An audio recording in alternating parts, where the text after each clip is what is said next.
Sa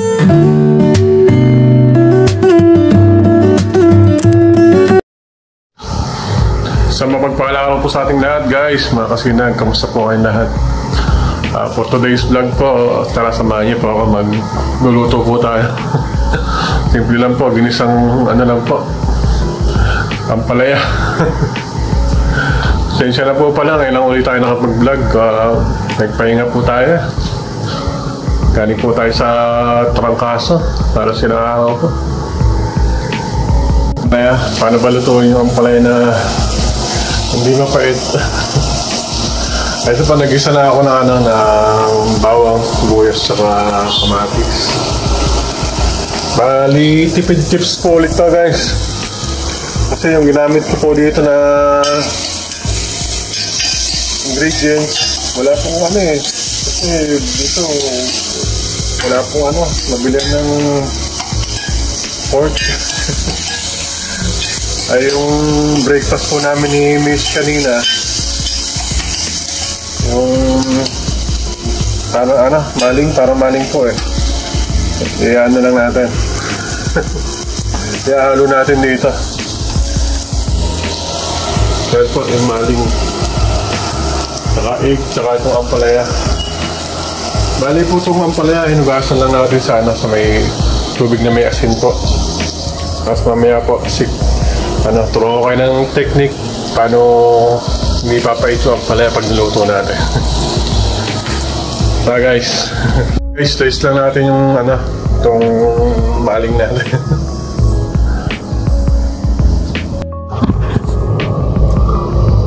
Guys, taste ko lang. Nandito na po sa amin, kaya hindi na ako nakapag-edit sa lamis.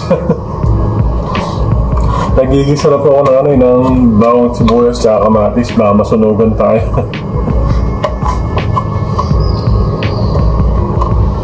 Tignan ako sa may sina nag-slice po.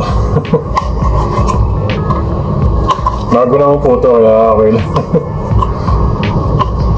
Sayang din po, hindi namin naubos ni Mrs. Kaya ginawa natin ang paraan paano nagagamit natin sa ibang recipe.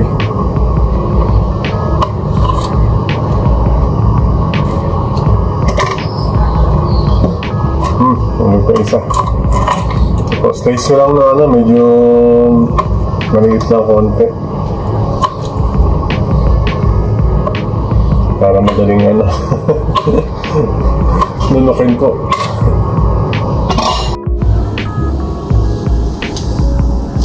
So guys, nakagisa na tayo ng bawang, sibuyas, at kamatis.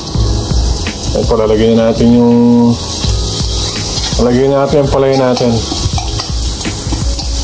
Kahit lang po, 4 na bottle na, depende po sa dami ng palay eh. 4 na bottle na bawang, sa sibuyas, saka isang kamatis na nilagay ko. Naugasan ko na po ito. Patis, saka konting paminta pa.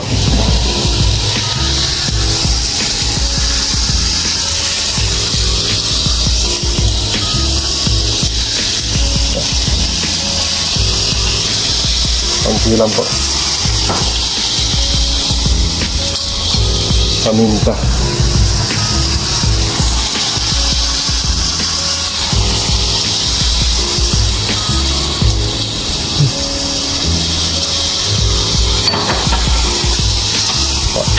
Mix lang natin.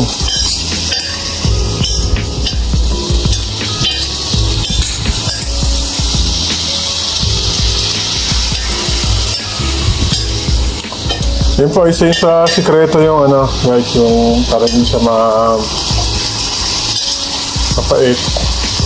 Kung wala kayo ng mangkok, saka ng tubig, saka asin, iyan nyo lang po siya doon. I-soak nyo lang siya ng saglit. Babad niya mga 2 minutes bago nyo lutuin. Tapos hugasan nyo lang po ulit mga 2 beses. Hindi na masyado siya mapait. Yun po yung sekreto ng pagluto ng ampalaya na hindi mapait po.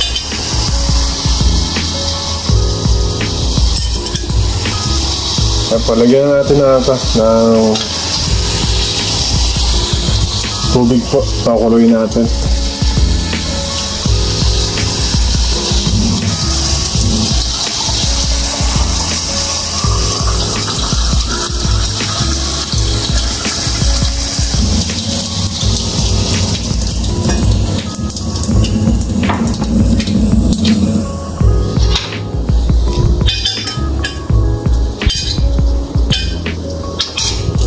Medyo mahilig po sa sabaw kami ni Missy. Kaya po, dinagdagan ko konti.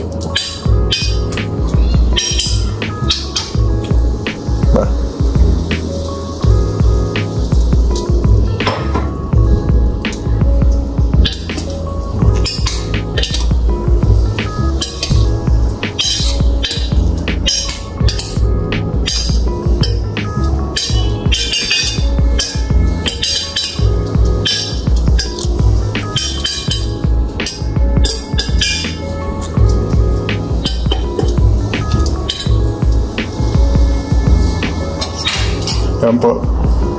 Pakuluin lang po natin after cool. Lalagay na natin yung pag kumulo na. Yung, eto po. Yung sangkap niya. Na maling.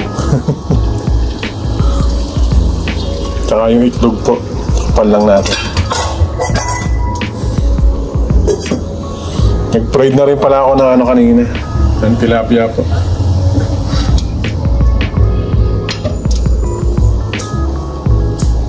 Guys, kuluin lang natin.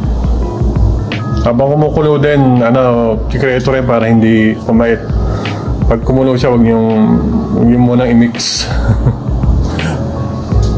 Guys, update ko po kayo pag luto na yung natin, palaya natin. Natin sa trabaho. Nga lang nga po, nasa video ko. Hindi tayo nagtagal. Isang araw lang po tayo, nag-resign na tayo. Half day lang po pala, half day.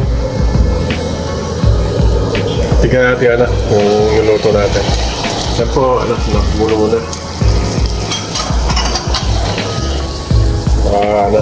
Check ko lang kung malambot na po. Guys, malambot na yung ampalaya. Pwede natin ilagay yun. Itlog. Yan po, hindi ko siya hinalo. Yung ampalaya habang kumukulo siya. Ito pong pansawag niya, kahit luto na ng kuya, kahit panghuli na. Para hindi siya ma-overcook kasi po yan. Lalambot sobra pag po hinalo natin agad. Pan po ulit natin.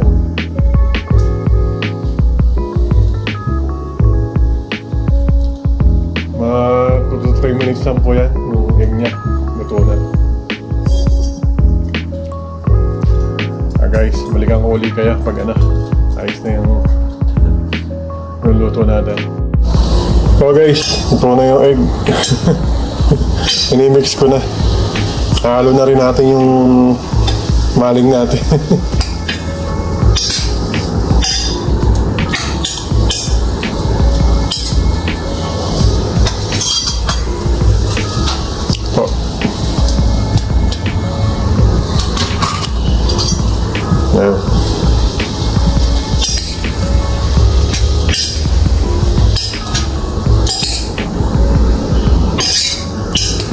Sustansya po yan.